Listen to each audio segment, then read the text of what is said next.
Ciao a tutti, buonasera,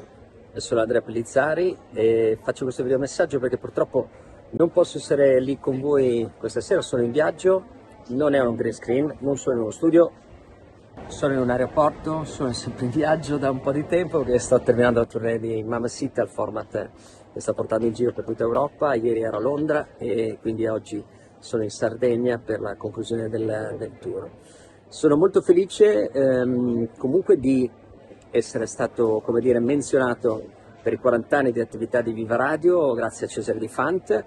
grazie per questa avventura e grazie per avermi scelto nel 1989 per fare la trasformazione da Studio 1000 a Super Network, che è stata un'avventura bellissima, perché in quegli anni c'era Gianfranco Leonarduzzi, che sicuramente è lì tra voi, che saluto con un caldo abbraccio, e un altro ragazzo che lavorava a Studio 1000 che si chiamava Roberto, che purtroppo non è più tra noi, ma che ricordo con un grandissimo affetto, che è stato anche un grandissimo personaggio musicale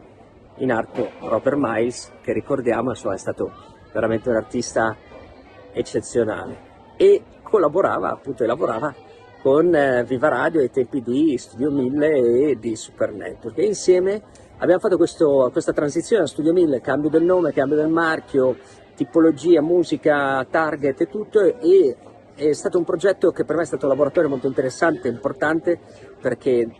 abbiamo creato una radio solamente musicale, ma con una forte personalità, affidata alla voce di un doppiatore che ricordo, Vittorio Bestoso, che si era prestato a questa avventura e che impersonava una sorta di signor Super Network, e quindi si rivolgeva al pubblico in maniera diretta, parlando alle persone, cosa che poi è stata, come dire, utilizzata negli anni poi da altre persone, altri speaker, altre radio, eccetera, eccetera. Però è stato un bellissimo esperimento, un grandissimo ricordo di quel periodo molto bello, quindi vi ringrazio ancora per questo